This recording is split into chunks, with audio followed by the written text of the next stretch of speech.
It's a time for us to celebrate the African American music, food, legacies, heritage, everything that the Black people have done in the past and what they are doing now, and perhaps even into the future. When I think of Juneteenth, I often felt guilty when I would celebrate the 4th of July.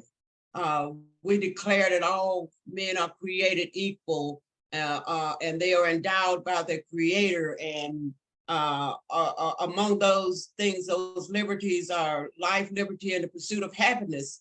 That never appealed to me because I never felt that the African American was always free, even after, and I realized that that Declaration of Independence was written because America was out from under the tyranny of Great Britain. But when I hear that, I often felt like it was not addressing me or my people.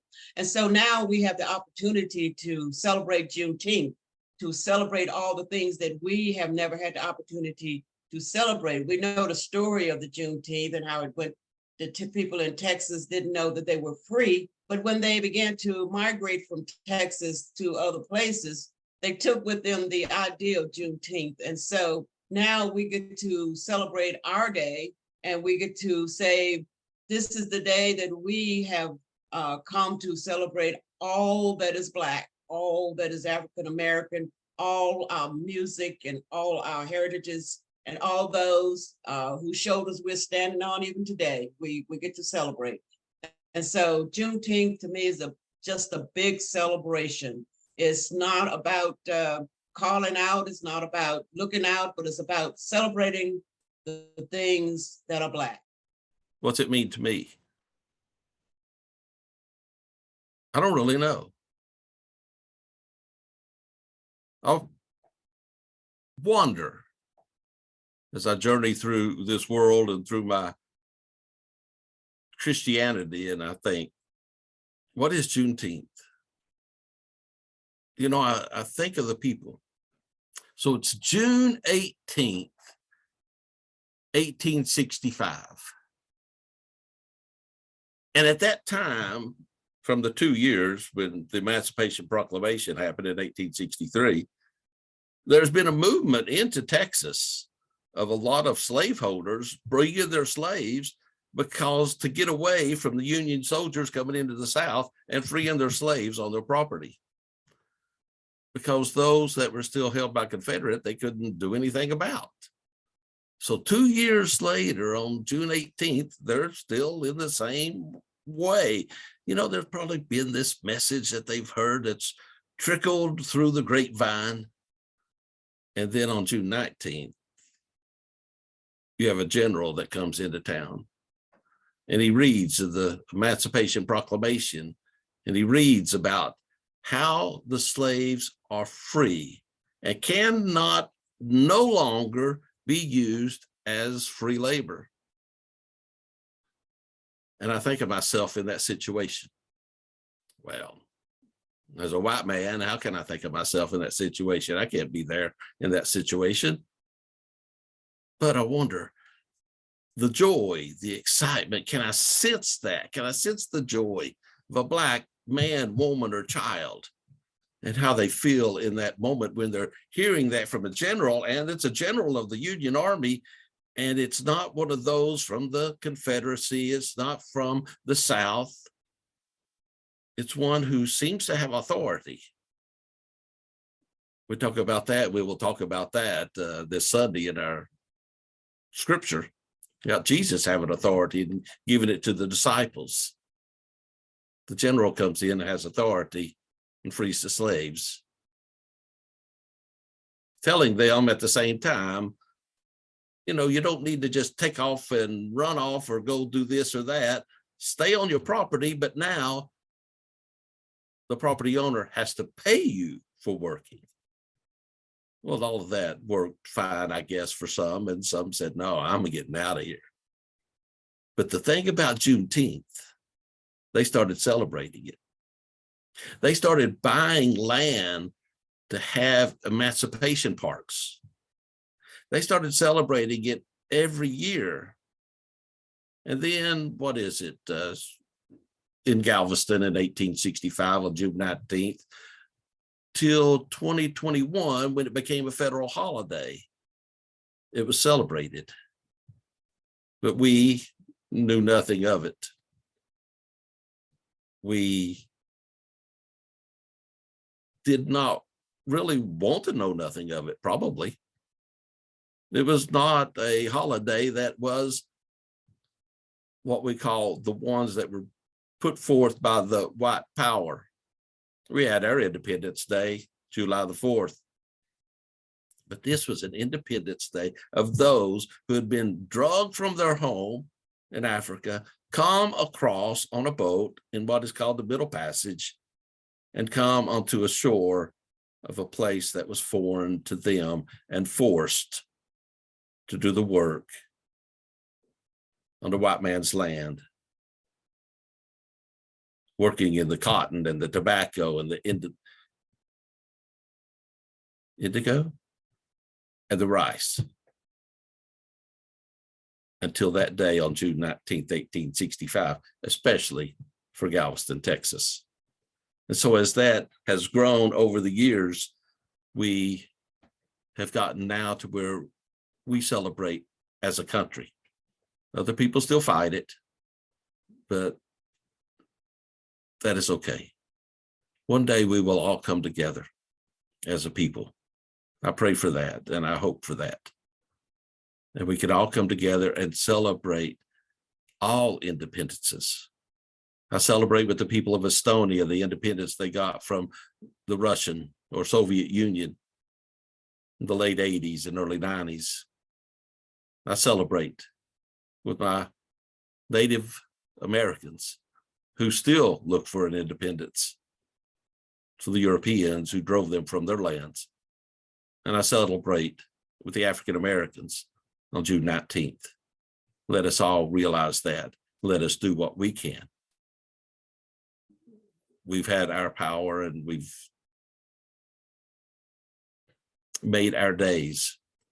Let us realize and be comfortable with a day when the general spoke in Galveston, Texas, and said, "Today you are free, emancipated by decree of the President of the United States." And with that, we can sense their joy, but we can do more than that. We can celebrate today for what they felt then. Reminder of the things that I don't know about Black history. You would think that a person like me who grew up during segregation, went to all Black elementary school, all Black high school, would have been just filled with the details of Black history. That was not the case. And over the years, I've sort of wondered, well, why was that? I mean, I have all kinds of possible reasons, but at this late stage, I probably will not be able to say for sure that it was because of this, as opposed to that, as opposed to that. But here are my thoughts on it. One, could it have been that many of the teachers I had did not know of Juneteenth and other critical events of the past? That's one possibility. Another possibility may have been that they knew, but they were hesitant to bring it into the classroom for fear that they would be criticized or maybe even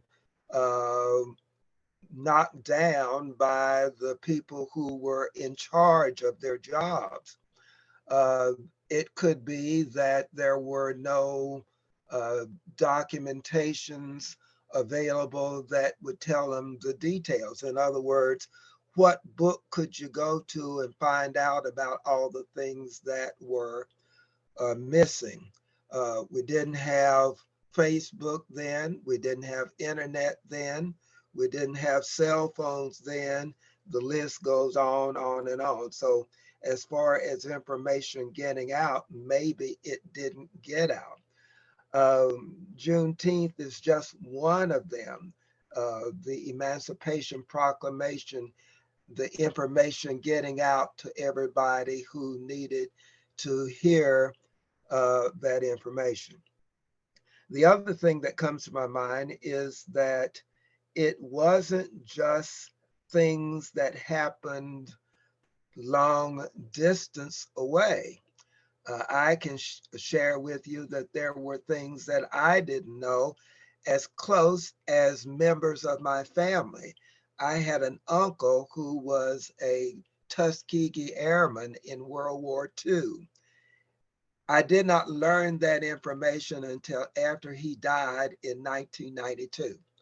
Of course, he did not live near where I lived. I lived here in Appalachia in Glade Spring. He was a medical doctor in New Jersey, and I only met him like a few times. But the story is that many people of that generation just did not like to talk about the things that they encountered when they were younger. So all this has been reeling through my mind. Why did I not know? Was there anything that I missed? I don't think it's that people taught it and I just forgot it. I'm almost 99.9% sure that it was never mentioned. And not just Juneteenth, but a lot of things. And one final point, there were any number of events that happened locally that I did not know. I didn't know the extent to which Emory and Henry, the college where I was a professor for 20 years, until I came to Emory and Henry and started teaching, I had no clue about the college's role in the Civil War. I had no idea about the slaves that worked on the Emory and Henry campus. I had no idea about the level that the town of Saltville played in the Civil War until I worked at Saltville as a plant there when I was a college student and heard them talk about that. So, in other words, there was a lot of history that I missed out on. I wonder if other people my age and other ages as well missed out on that same information. And the final point is to remedy my not knowing, I have tried to incorporate into the two books which I have written that relate to this area about the things that I learned in my old age, if you will. And I welcome anybody to uh, get a hold of one or both of these books. Contact me. You can get me at jjones@ehc.edu. The two books, the first one was Go and Come Again, which was printed in 2011 and reprinted in 2020. And the newest book that talks about my 50 year teaching career is entitled They Included Me. Both are on Amazon and other platforms.